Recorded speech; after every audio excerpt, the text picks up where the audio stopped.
Ladies and gentlemen, good day and welcome to Crizac Limited Q4 FY26 earnings conference call. This conference call may contain forward-looking statements about the company, which are based on the beliefs, opinions, and expectations of the company as on date of this call. These statements are not the guarantees of future performance and involve risks and uncertainties that are difficult to predict. As a reminder, all participant lines will be in the listen-only mode, and there will be an opportunity for you to ask questions after the presentation concludes. Should you need assistance during the conference call, please signal an operator by pressing star then 0 on your touchtone phone. Please note that this conference is being recorded. I now hand the conference over to Mr. Samarth Patel from Equirus Securities. Thank you, and over to you, Mr. Patel. Good afternoon, everyone, and welcome to Crizac's Q4 FY26 earnings conference call. We have with us Dr. Vikas Agarwal, Chairman and Managing Director of the company, Mr. Manish Agarwal, the Chief Financial Officer of the company, Mr. Christopher Nagle, Chief Executive Officer of Crizac UK, and Mr. Sanjeev Sancheti, IR Advisor of the company. Sanjeev sir, if you can start by giving your overview on fourth quarter FY26 performance, as well as outlook for FY27 and beyond, and then we can open up for Q&A. Over to you, Sanjeev sir. Thank you, Samarth. Good afternoon to all the participants. Before I hand over the call to Dr. Vikas Agarwal for the opening remarks, I would like to draw attention to the safe harbor statement in the investor presentation. I request each one of you to go through the presentation thoroughly before the Q&A starts so that you're aware of the same. Thank you, and over to you, Dr. Vikas. Thanks, Sanjeev. Good afternoon, everyone, and a warm welcome to Q4 FY26 and a full year FY26 earning call for Crizac Limited. For those who are new to our story, Crizac Limited is one of India's largest B2B global tech platform, connecting student mobility globally. Founded in 2011 in Calcutta, we operate at the intersection of students, recruiting agents, and universities across international market. Our proprietary technology platform connects over 15,000 global agents and more than 400 partner universities, processing application end-to-end. We processed 3.94 lakh applications during FY 2026, spanning from 85 plus source countries and 8 destination countries. The platform is the engine of our business. It creates network effect that strengthens with every incremental agents, students, and universities that we add. Revenue from operations for the year stood at 10,422 million, reflecting year-on-year growth of 22.7%. For the fourth quarter, the revenue from operations stood at 3,917 million, growing 15% YOY and 40.6% quarter-on-quarter. To contextualize the quarterly progression, our business follows a well-defined seasonal pattern. Applications submitted and processed during quarter 3 convert into enrollments and revenue recognitions in quarter 4, which is why quarter 4 typically accounts for a disproportionately higher share of full year revenue. The seasonality is structural and predictable, and quarter 4 FY26 was strong execution of that cycle. This performance was driven by a convergence of strong operational metrics. Application processed grew 43% YOY to 3,94,000 plus applicants. Our active agent base expanded 36% year-on-year to 5,389 agents, and student enrollment grew 14% year-on-year, reflecting sustained operating momentum across our global education platform. FY 2026 was arguably our most active year in the inorganic front, and I want to walk through what we accomplished. In October 2025, we completed the acquisition of Study Planet, a leading Latin American student recruitment agency. This acquisition opened up Latin corridor as a new source region for us, diversifying our originating base beyond Asia and Africa. In Jan 2026, we acquired a 51% stake in Global 3 Career Private Limited, a well-established B2C counseling and immigration service firm. The acquisition is strategically significant as it extends our reach into direct student engagement, complements our existing B2B model, and broadens our service portfolio to include immigration and counseling support. In March 2026, we committed $2.5 million USD over 5 years roadmap to the EduMentor project, an AI-driven platform for student university matching, mentorship, and decision support, led by Mr. Dishant Kharbanda, a distinguished EdTech leader and IIM Calcutta alumnus. This investment advances our technology differentiation, and over time, we meaningfully improve our conversion outcome and data intelligence capabilities. In April 2026, we operationalized our New Zealand business at scale through onboarding of the entire Medway educational consultant team, bringing dedicated on-ground leadership and admission capabilities to one of our new destination market. Taken together, these 4 transactions expected within a year demonstrate our deliberate use of acquisition to compress timelines for geographical entry and capabilities built out. Each acquisition was purposeful, and their collective contribution to our platform will materialize progressively as integration deepens and these businesses scale with Crizac ecosystem. Our inorganic pipeline remains highly active as we continue to evaluate opportunities across both existing and new geographies with increased vigor and strategic intent. Our strategic direction is anchored in building an integration technology-enabled global education ecosystem.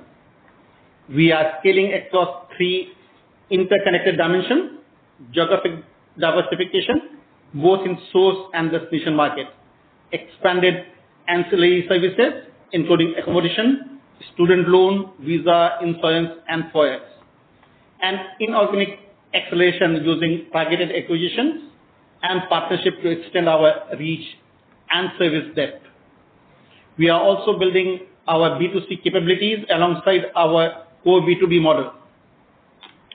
I will now hand over to Mr. Christopher Nagel, who will provide his perspective on global industry dynamics and Crizac competitive positioning. Thank you. Over to you, Christopher. Thank you, Vikash, and good afternoon to everybody, or I can say good morning to you as well. It's good to be here from London. I'll begin by setting the context on the global student mobility landscape. As most of you are aware, the ecosystem is navigating a period of meaningful complexity, and I would like to walk you through how we see these dynamics unfolding and why we believe Crizac is well positioned within them. The evolution of visa policy has been a prominent headwind recently. Canada and the United States have both tightened their immigration and study visa frameworks, and this has caused visible shifts in student flow patterns globally. This has created displacement in some corridors while simultaneously redirecting demand to the UK, Republic of Ireland, Germany, New Zealand, and other markets where policy remains welcoming of international students. Given Crizac's strong presence in the UK and our expanding New Zealand and Ireland capabilities, we are structurally well placed to benefit from this redirection in global markets. Importantly, aggregate demand for overseas education around the world continues to steadily increase. It is just that supply has tightened in some particular destination markets while still continuing to loosen in others. Beyond visa policy, currency, FX dynamics have added to the cost burden for students from emerging source markets. The strengthening of the USD and the sterling does increase the effective cost of education in those markets, and this can affect conversion timelines and the student decision-making process. We monitor these dynamics carefully, and our multi-geography sourcing model provides a natural hedge against any single market or single currency concentration risk. Geopolitical uncertainty in particular regions also continues to influence student confidence and family decision-making. We are cognizant and aware of this, and our agent network, spanning more than 85 source countries with an on-ground presence in 11 of those, gives us early cycle visibility into sentiment shifts and demand patterns in a way that purely digital or lighter touch platforms cannot replicate. So against this backdrop, I would like to point out why we believe Crizac is extremely competitively well positioned and why the structural tailwinds are more enduring than the near-term headwinds. Firstly, network effects and scale are on our side. Our platform connects over 5,389 active agents and more than 400 universities around the globe. Every additional agent expands our reach, and every additional university enhances our course coverage and conversion optionality. Every additional student enriches our data intelligence as well. These are classic platform network effects, and they create increasing stickiness and switching costs on both sides of the marketplace that we manage. Secondly, our institutional relationships cannot be discounted. Over 400 institutional partnerships with more than 5 years of continuous relationship tenure across our top 30 university partners is not easily replicated by new entrants. Our top 10 university partners account for 66% of our revenue, reflecting both the depth of those relationships and the importance of trust and track record in how universities allocate recruitment resources. Thirdly, our geographic diversification continues to endure. The UK remains our primary destination. On top of that, we have an expanding presence in New Zealand, Ireland, United Arab Emirates, United States, Australia, Canada, Singapore, to mention a few. We combine this with active sourcing from more than 85 countries, and this means we are no longer a single corridor operator. We're a true multi-corridor global platform. The investments we've made in Latin America with Studies Planet, in India with Global Tree Careers, and in New Zealand through Medway are early stage contributions to a more balanced and diversified revenue mix over the medium to long term. Fourthly, technology and AI are another huge tailwinds supporting the development of our company. Our investment in EduMentors and our in-house AI-led automation capabilities are addressing one of the most complex challenges in our industry, which is matching the right student to the right institution in a rapidly evolving landscape for so many different reasons. So in summary, while we're navigating a complex external geopolitical environment, the structural demand for international higher education remains extremely robust, and the regulatory landscape is on balance working in favor of structured and compliant platforms like us. As barriers to entry rise in our industry, robust, experienced, mature platforms like Crizac's competitive moats only deepen and expand. Our network and technology investments position us extremely strongly for sustained growth over the medium and long term. And with that, I'll hand you over to Manish, our CFO, for financial commentary. Thank you. Thank you, Chris. Good afternoon, everyone. As Vikas sir has already spoken about the revenue performance, I will focus on the remaining element of our financial performance. EBITDA for FY26 came around 2,824 million, growing around 31% year-on-year, with margin expanding 172 basis points to 27%, a clear demonstration of operating leverage embedded in our business model. This momentum carried into Q4 FY26, where EBITDA grew 42.8% year-on-year to 939 million, with margin expanding to a further 467 basis points to 24%. PAT for FY26 stood at 2,191 million, reflecting a strong year-on-year growth of 41% and a PAT margin of 20.5%. Quarter 4 FY26 continued this trajectory, with PAT growing 50% year-on-year to 750 million at a margin of 18.8%, underscoring the scalability and capital efficiency of our operating model. I am pleased to report that Crizac remained debt-free with healthy net cash flow position of 4,674 million as on 31st March 2026. Our capital efficiency continues to be our key strength, with ROE of 37.2% and ROCE of 48.6% for FY26, reflecting the asset-light nature of our operating model. Our net cash flow from operating activity as proportion to EBITDA stood at 56% for FY26, moderated by one-off termination fees payment of around 55 crores. If we exclude this outflow, our cash conversion would have been much higher, affirming our reported profit are backed by real cash generation, a hallmark in this disciplined, highly quality business we continue to build.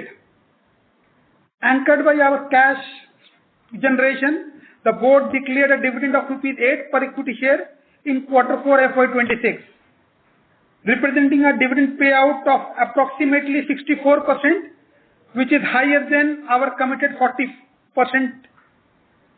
what we have said earlier. This reflects the board's confidence in the company's financial strength and its sustained ability to generate healthy cash flow. While the global operating environment continues to evolve with visa policy framework, geopolitical development and currency movement playing out across key markets, we are closely monitoring this dynamics and will provide firm guidance as our visibility improves and we are better positioned to assess the impact of student flow, conversion rate and our revenue profile. What I can say with confidence is structural demand for international education remains intact. Our platform is scaling, our balance sheet is strong, and our inorganic pipeline is active. We enter FY27 with a diversified geographic footprint, a growing agent network, and a net cash balance sheet. We remain constructively optimistic about the medium-term opportunity. With that, I'll hand over back to the operator to open the floor for questions. Thank you very much. Thank you. We will now begin the question and answer session. Anyone who wishes to ask a question may press star and 1 on your touchtone telephone. If you wish to remove yourself from the question queue, you may press star and 2. Participants are requested to use handsets while asking a question. Ladies and gentlemen, we will wait for a moment while the question queue assembles. The first question comes from the line of Samarth Patel with Equirus Securities. Please go ahead. Thanks for providing me the opportunity and congrats on a good set of numbers.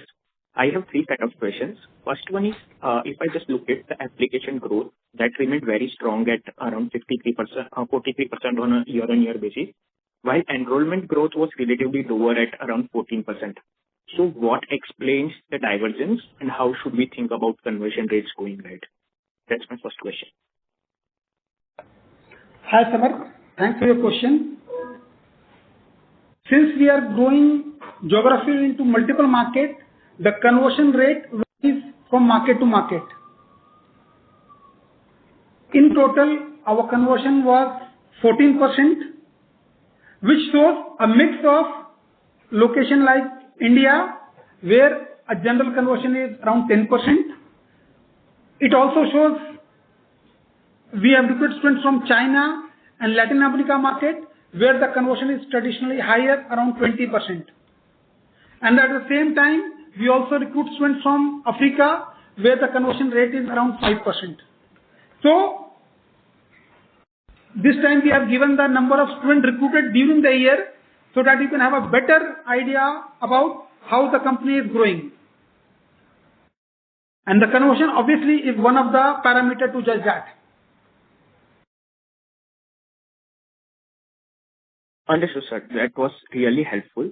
My second question is, could you help us quantify how much of FY26 growth came from existing agents versus new agent additions? And are mature agents also increasing wallet share materially for us? Obviously, our active agent network has grown by from 4,000 to 5,500, which shows a lot of new agents have joined. But at the same time, the traditional pool of old agents are with us. I don't think anybody has left us, and all of them continue growing with us.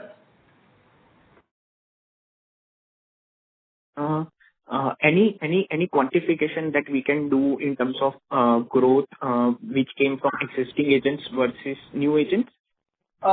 Samarth, it's really difficult to quantify agent on agent basis.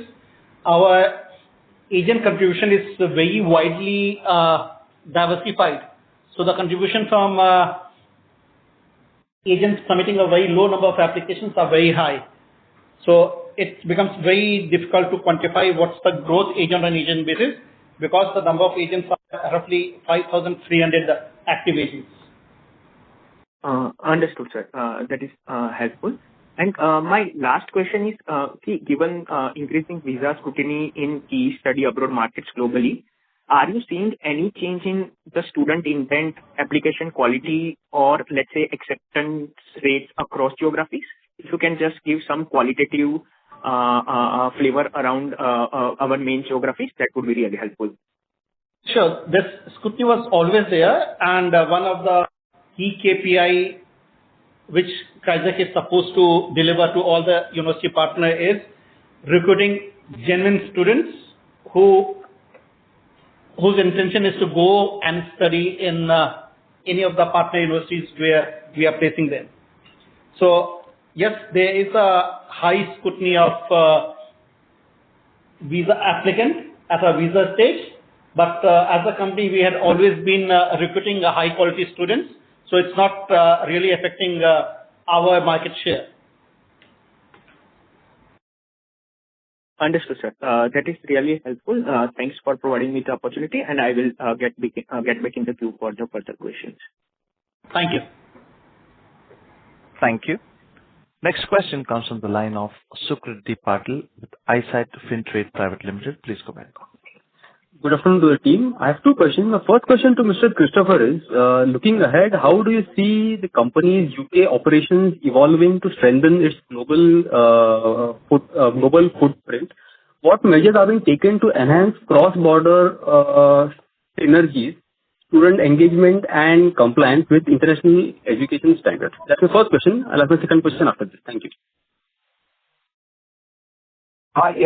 Thank you very much for the question. We're quite excited about the way that the UK is evolving at the moment.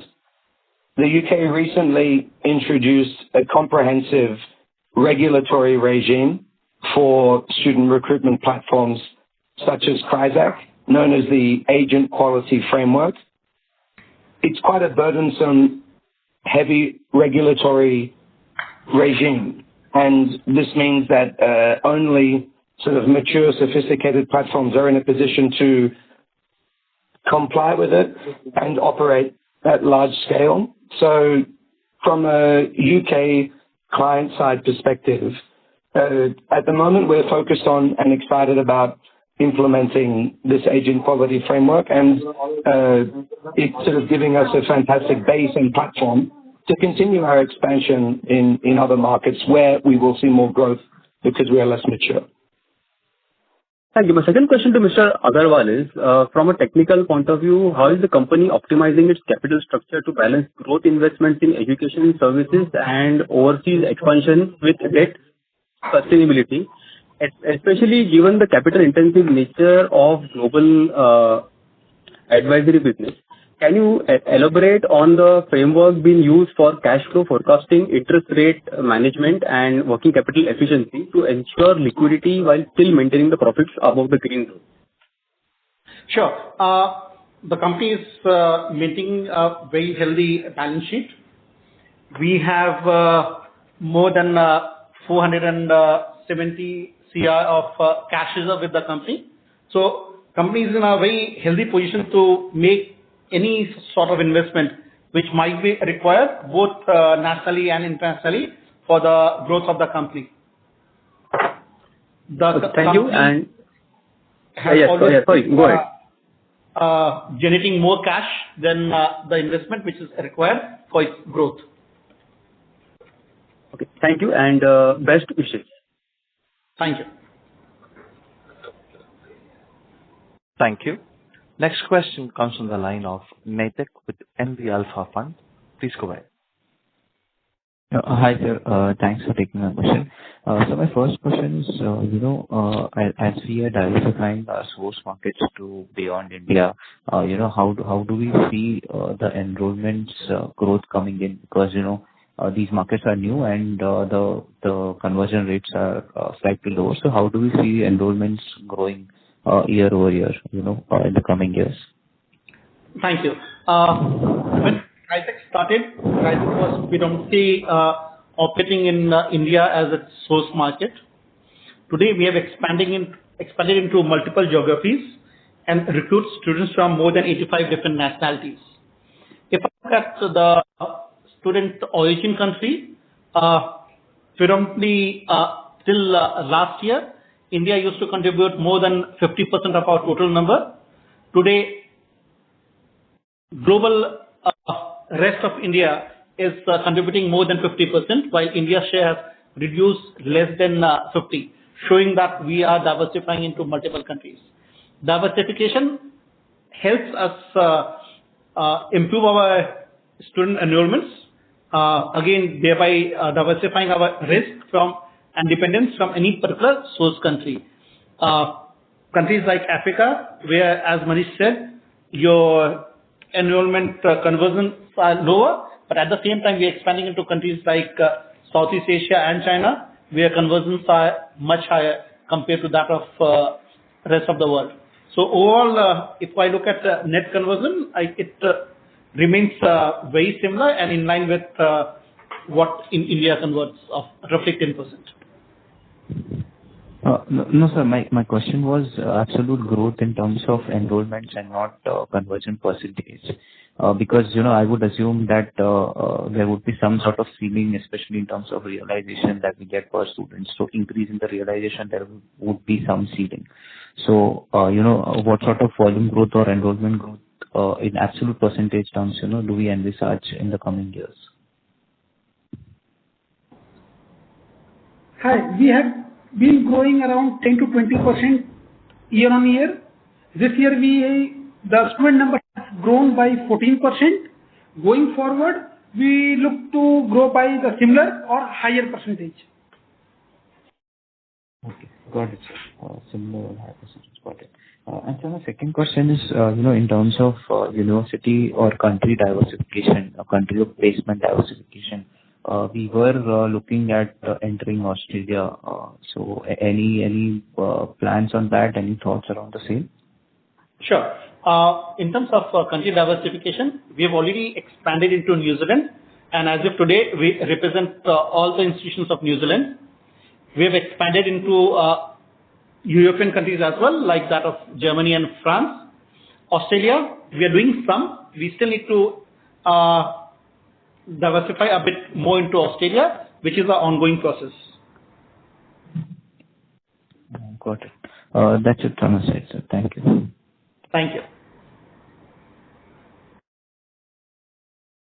Thank you. Next question comes from the line of Mohit Jain with Abacus. Please go ahead. Sir, I have two questions. First is on the seasonality. So 27 also, should we expect similar seasonality, 1H versus second half that you had in FY26? And second was related to visibility, like given the admission cycle and the lag between revenue recognition and the intake that you have, how much visibility do you typically have at the beginning of the year? In terms of seasonality, yes, the seasonality remains same as that of last year. Coming back to visibility, we do have reasonable visibility, but the current geopolitical disturbance and the war and everything has been a bit bringing a bit of uncertainty in the market. Though we believe this should subside, and the visibility, in our opinion, should be very similar to what it was last year, growing at a similar percentage. So what I mean to ask is, by Q1 you get more visibility for the full year, or how does it work in terms of? We get a visibility of roughly between 6 to 9 months. So currently we are wrapping up with September intake, and we'll get a visibility more of Jan intake in next couple of months, which are the two major intake for overall recruitment. Sure, understood. Thank you. Thank you. Next question comes on the line of Siddharth Jain with Yes Securities. Please go ahead. Yeah, hi, sir. Good afternoon. So one, if you can just help us understand what is the market size of New Zealand as a country, and as in the number of inbound students that New Zealand gets yearly, or and what is the growth rate that New Zealand has been seeing for the last couple of years, and what is our roadmap when we look at New Zealand as a country, as in how are we positioning ourselves, what is our target market share that we plan to take in New Zealand? Just your thoughts on New Zealand as a country, because that's somewhere where you just recently entered. So how do we look at it? I mean, traditionally New Zealand had been recruiting something between 8 to 10,000 students from India. Globally, that number is much higher. Roughly 60,000 enrollment in year 2023, what they did. Even though the numbers seem small, they have recently announced a lot of new rules and regulations, which include allowing a higher post-study work visa for different categories of students who wants to go and study there. A recent FTA signed by India and New Zealand also creates positive opportunities for work post-study in New Zealand. So we see quite a good opportunity, and we believe this numbers will grow in coming years because of this positive news. Got it. And so now, considering this West Asia conflict, Middle East will be kind of on a pause or a standstill for some time now. So as a diversification strategy, by the exit of FY27 and exit of FY28, how will our destination, pie chart look like? Like right now, UK is some 97%. So by the exit of FY27 and FY28, how will the composition look like? If you can just give us a broader sense, because 97% is super high concentration, and we are just like one policy decision away from from being disrupted, and that is beyond our control. So just some proactive measure that we are taking and some target numbers that we have in our mind that we look at how this is going to pan out in the next 1-2 years. Sure. I mean, you're absolutely right. Because of the current war situation, Middle East pipeline seems a bit damaged. though we believe the war should get over soon based on recent comments what we hear. But yeah, it will affect our pipeline for Middle East. To offset that one, we have started expanding more towards East, which included getting into New Zealand. We are looking at expanding more into Australia as well. That should again help us offset a lot of numbers from being dependent on UK and other traditional countries where we are recruiting higher numbers. Based on the diversification into multiple new geographies as a destination market, we believe our concentration for UK will go down, and in next 2 years, we'll prefer the numbers of or percentage of contribution from UK to go below 60%, while that of rest of the world should go roughly 40% for us. Understood. That's a significant drop from 97% right now to 60%. Yeah, as soon as Australia, which is the third biggest market, and Canada, they opens up, including US, the numbers from those countries we believe should be pretty good for us. We have already done all the homework what was required to go on those ones. We have already tied up with more than 300 plus universities in USA and other places. Those should help us diversify our overall numbers. But again, these are all dependent upon rules and regulations from all the different respective governments. Understood. So just one last question.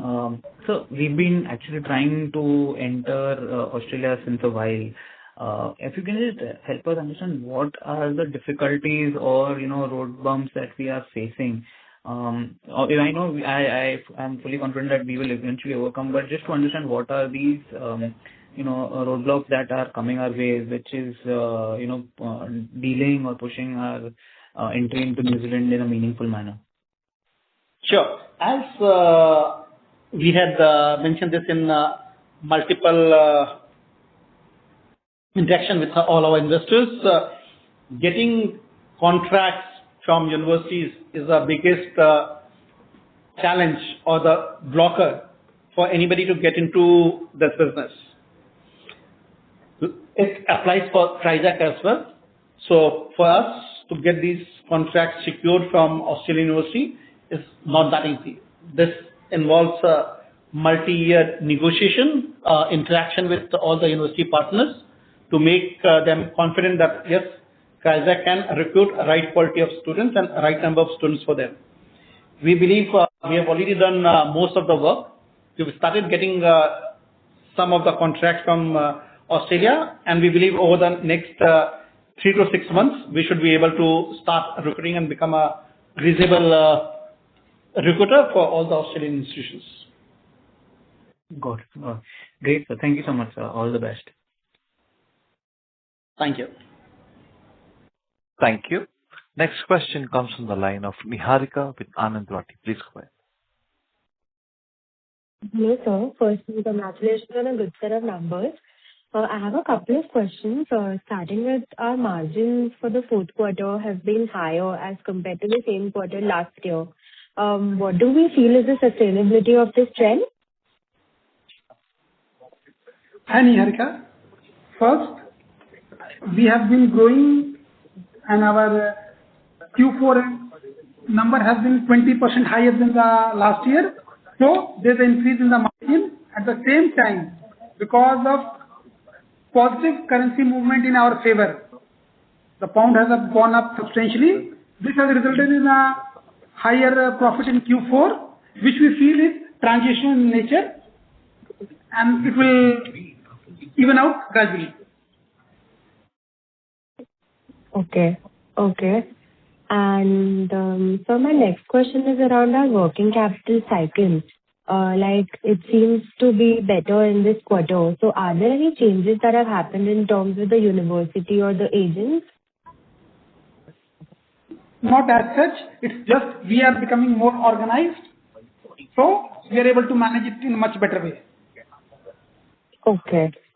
That's really nice, sir. And one more question, when we are talking about 15% growth in line, is it in line with quarter 4 or are we talking about a full year perspective? Full year, we expect to grow by 15 to 17%. Okay.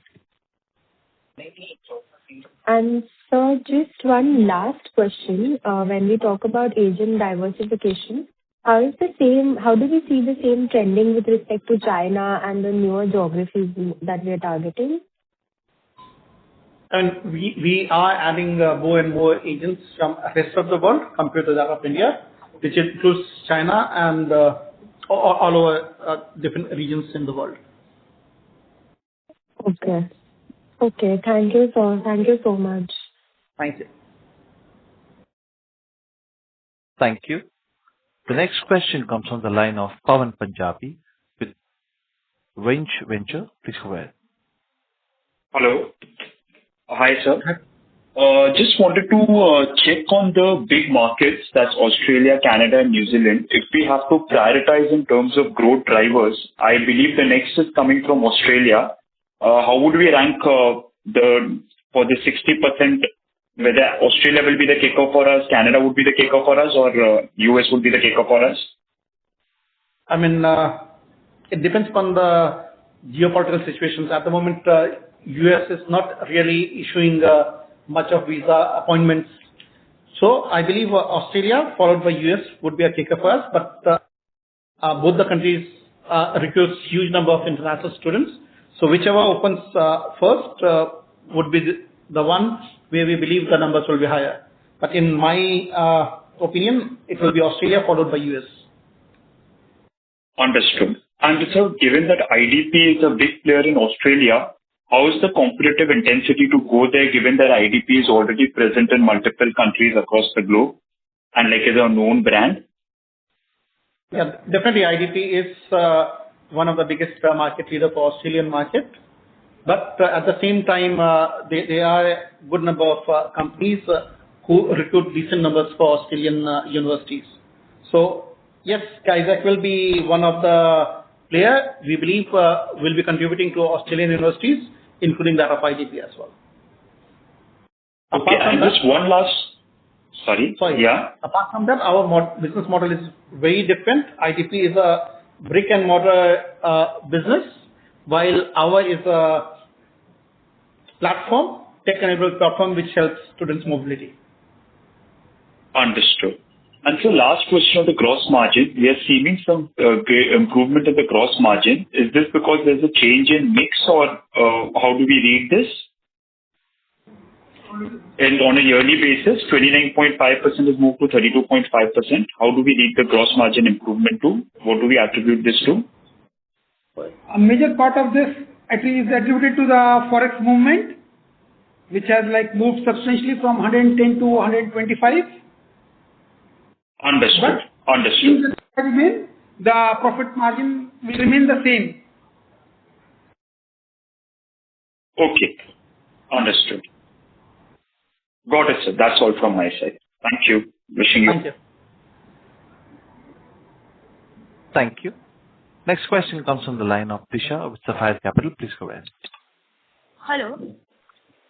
Hi. Am I audible, sir? Yes.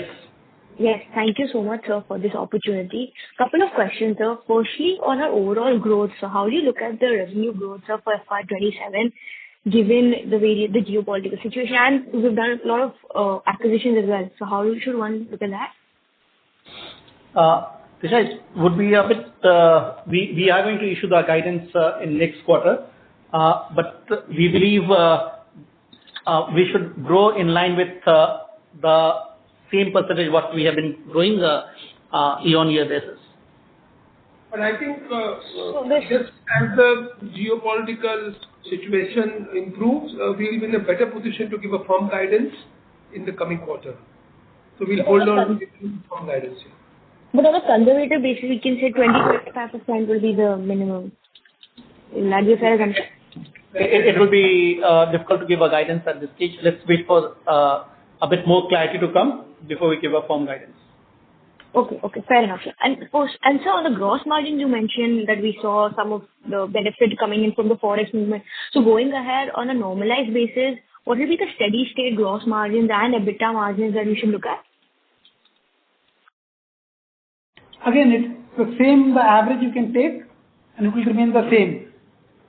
Because there is no change in the model, so the gross margin will remain same in the line of 28-30%. Yes, the 28-30% EBITDA margin is obviously, there will be some leverage as we grow, which obviously we will be able to firm up once we come with the guidance on the growth. But for the current year, we can see 25-27% will be We're talking about the gross margin between 28 to 30%. Yeah. And EBITDA 25-27%. We can't give EBITDA unless we give you the growth guidance, because then we can't calculate the operating leverage. Let's wait for one more quarter to give you a better sense on the EBITDA guidance, but you can do your own mathematics depending on the standard growth. Okay. And sir, in terms of our geographical mix, how do we look at that for FY27? Because we are diversifying to Australia, New Zealand. So what is the proportion that we will cut from UK and other countries? Again, it depends upon how many contracts we are able to secure and when we secure those ones. So giving a guidance at this stage can be challenging, but since we have now expanded into New Zealand, we are looking at expanding into Australia in next 3 to 6 months. We believe that growth should come pretty good in coming years. Okay. That is it from my side. Thank you, sir. Thank you. Thank you. Next question comes from the line of Gagan Tareja with Grow Mutual Funds. Please go ahead. Yeah, good afternoon. So my first question pertains to the UK graduate visa. Mr. Tareja, sorry for interrupting. We cannot hear you. Can you speak a little louder? Yeah, is it better now? Can you hear me? Yes, please. Okay. So my first question pertains to the UK graduate visa duration, which is being reduced from 2 years to 18 months, starting January 2027. This obviously reduces the time window available to get a job for prospective students. Do you think this will have a material impact, and to what extent, if you could, quantify on number of students looking to Yeah, go to sure. I mean, the graduate visa reduction was announced almost 2.5 years back, and to the best of my knowledge, it was implemented almost a year and a half back. So it is already baked into all the students' future plan and will not have any immediate impact or any impact based on this factor. Okay. I would just like to add, if I could, answer Vikash's answer, that the UK remains extremely attractive because a master's degree can be completed in 12 months, and then the graduate visa is 18 months. So what students look at is the ratio of time from time studying to time to work or look for finding a job. And on that basis, the UK still has a ratio of 1.5 to 1. So it remains extremely competitive globally. Okay. Is it also possible to get some idea of, the statistic of number of students who you've enrolled and who finally ended up landing a job? I mean, is that ratio or fraction available? Students who finally gotten a job from the number of students enrolled, and any trends on that over the years? Christopher? Yeah, thank you. So I would say that if you understand Crizac as a platform and as a business, our role is to have students enroll at the university. So our job is done when a student is successfully enrolled and begins studying. Perhaps at some stage in the future, we follow through and provide post-graduation services, but that's not our business at the moment. No, I get that completely, but I think just to add to what Christopher has said, since we are a B2B platform, we don't connect with the student. Most of our services are already done, so it becomes quite difficult for us to gauge the what the student has, whether he has got a job or not, and to find it out how many percentage of students has landed up in job. But in future, we will try to connect and see if we can get that data. But it's very difficult to get that data, especially keeping in mind that once the student has moved out of India, their contact number, everything gets changed. Yeah, but finally, for a student, the investment decision is dependent upon the probability of him landing up a job, because otherwise the return on his investment falls. So invariably, it will end up impacting Crizac's businesses, the conversion, or if the success of students in being able to get a job subsequently reduces. So that it's from that perspective that I asked that question. Just to jump back to that point that the gentleman asked about graduate outcomes. In international higher education today, and not just international higher education, but higher education in general, graduate outcomes is the number one topic that everybody talks about. As we explained, we're not in a position to track the data of what happens to students years after we've completed providing our services to them. But what we can follow is the demand, right?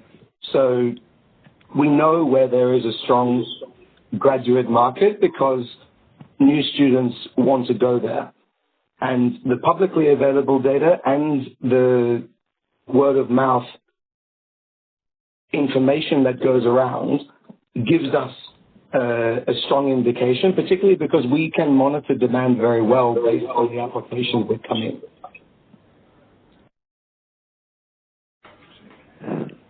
Sure. Thanks for the answer. I'll get back in the queue for more. Thank you. Thank you. Thank you. Next question comes from the line of Kanishk Gupta with SS Family Office. Please go ahead. Yes, sir. Hello. Very good afternoon. As you just spoke a few minutes ago that you want to increase the revenue share from rest of the world to about approximately 40% by FY28. Is that correct? That's correct. But again, as said, it will depend upon the individual government immigration policy. Okay, sir. And the next question would be that trying to understand the sustainability of the platform model here, since agents are largely non-exclusive and universities can also directly engage with recruitment partners. What do you say are the key factors driving stickiness on both sides of the ecosystem, and over time, how do you see the business of this intermediation evolving in the business? This was always there throughout the student recruitment industry. So I don't see any major change happening. Though we invest a lot on technology, providing a better seamless services to our partners, who in turn can give us same service to their students, both at university side and student side, which we believe is the biggest cause of stickiness for both agent and university. And my next question would be to Chris. I would like to get an answer from you. As the international student recruitment industry becomes more competitive, how should we think about the sustainability of commission rates and platform take rates over the long term? And do you believe that Crizac's scale and institutional relationships can strengthen pricing power over time? So thank you for the question. It is correct that this industry is becoming more competitive. What that also means is that as it becomes more competitive, it becomes more regulated and more mature. And as we see like agent quality frameworks coming in the UK, Australia is introducing and updating its national code that governs the industry. So the competition is leading to maturity and regulation. And being a mature platform in an increasingly regulated industry actually increases our pricing power. There's a heavier regulatory burden on universities, and this means that they want to work with fewer suppliers. So the competition can cut both ways. For us, it entrenches our advantages because we're in a position to comply with regulations, and universities want to work with fewer platforms, so they want to work only with the biggest. Okay, got it. And lastly, that I see the promoter holding is currently close to about 80%. So as per the SEBI threshold is of 75%, how can we see the promoter holding post that threshold? We still have 2 more years. Whenever we find that the market is right, we'll look into it. But we are not in a hurry to get it diluted as we have 2 years more with us. Okay, sir, got it. Thank you so much. That's it from my side. Thank you. Thank you. Next question comes from the line of Kuneet Singh with Counter Cyclical PMS. Please go ahead. Hi, sir. Thank you for this opportunity. Can you please quantify the forex gains in FY26 and Q4 respectively?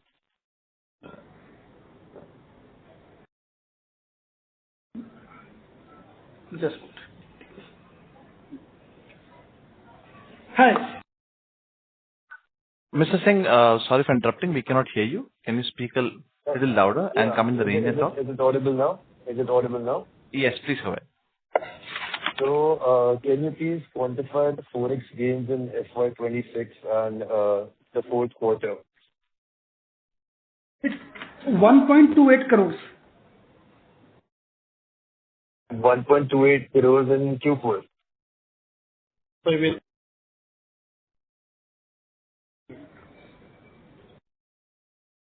Is it 1.28 crores in Q4? Yeah. All right. So on a constant currency basis, can you help me understand the growth, Y-on-Y growth in FY26? Sorry, we don't measure the revenue and profit in constant currency terms. The amount which I told is what we have earned extra from hedging the currency. Got it. So, my second suggestion would be that given that the strong cash generation and net cash balance sheet of the company, would the board consider buybacks instead of giving dividends, as buybacks are more tax efficient and improve the EPS for the long-term shareholders of the company? For sure, we would be looking at all the pros and cons, and we'll do whatever it is for the beneficial of all our shareholders. Got it. So my last question would be regarding most of our earnings would be in pounds, if I'm not wrong. So for the revenues recognition of FY26, what would be the average pound to INR conversion rate for FY26?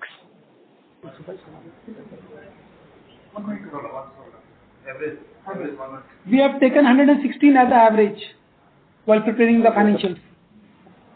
116 as the average. And for FY25, do you have the number handy? Roughly 110. FY25. FY25, I think 105. 105. So this is about a 10% depreciation of INR. So you were saying that the total forex gains in Q4 was just 1.25 CR. No, that's what we have earned. I'll tell you one thing. From hedging. 67 to 70% of our expenses, agent commission, we pay directly to the agent in pounds only. So the forex gain comes only of the part what we bring it to India. And the amount which Manish has said was from the forex hedging. We do hedge some forex based on future earnings. Got it. So I want to understand the, delta in our EBITDA or PAT which comes directly due to INR depreciation. So if you can help me understand that amount. Can be roughly 1.5% because of that. Okay, so 150 basis points of EBITDA or gross margin improvement would be on account of. Yeah. Got it. Got it, sir. Thank you very much. Thank you. Thank you. Next question comes from the line of Ankush Mahajan with Sanctum Wealth. Please go ahead. So thanks for the opportunity and congrats for good set of numbers. So my question is that, hello. Yeah, go ahead. So my question is that in terms of diversification strategy, that's a 40% revenue we are looking from the new geographies like Australia, Canada, New Zealand, even from the US side.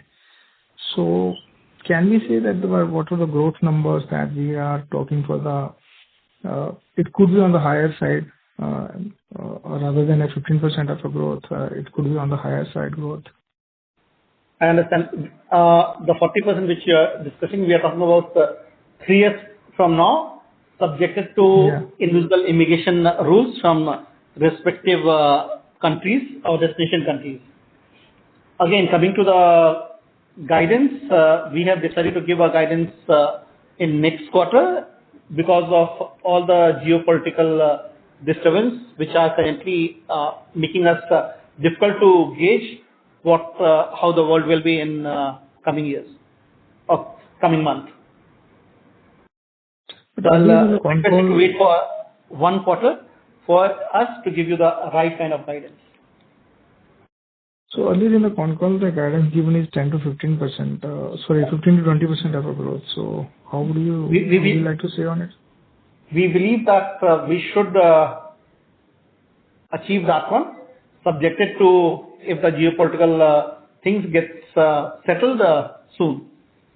But again, we'll come up with a firm guidance in next quarter.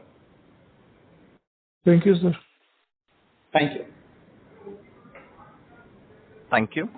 Next question comes from the line of Smith Kala with RSPN Ventures. Please go ahead. Yeah, thank you for the opportunity and congratulations on the good set of numbers. Just to understand the business and cycles more clearly, can you help me understand the cycles in the UK and why the revenue in Q4 is so lumpy? Also, how are the commission payouts carried out and which makes the gross margins fluctuate to a large extent? Because on a year-on-year basis also we have seen a big delta coming this quarter. Hi. Typically, UK has 3 intakes, with the major intake is fall intake, which is September, winter intake, which is January, and a summer intake, which is May. All the universities have the intake in fall. Around 50% university has the admission intake in winter and very few in summer. So traditionally H2 is higher or almost double than what is in H1. But whatever student goes in the fall intake, the revenue gets booked in quarter 3 and quarter 4.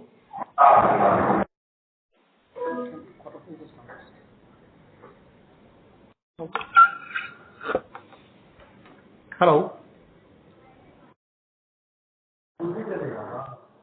Hello. Yeah. So can you hear me? Yes, I can hear you, but so there is a difference between Q3 and Q4 revenues as well. So what? Q3 is around 30% and Q4 is around 35% of the total revenue in general. In Q4, you get a spillover of fall intake as well as the revenue of winter intake. That's why Q4 is higher or highest among all the 4 quarters. Okay. That was all from my side. Thank you. Thank you. Ladies and gentlemen, due to time constraints, we have reached the end of question and answer session. I now hand the conference over to Dr. Vikas Agarwal for closing comments. Thank you all for joining us today and for your continued confidence in our company. We are proud of the progress we have made this year, but we are even more excited about the opportunities ahead. Our team remain focused on disciplined execution, long-term value creation, and delivering sustainable growth for our shareholders, customers, and partners. We are committed to remain market leader in tech-enabled student mobility platform.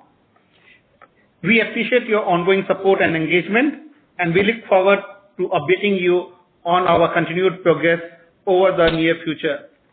Thank you. Have a great day. Thank you. Thank you. On behalf of Crizac Limited, that concludes this conference. Thank you for joining us. You may now disconnect your lines.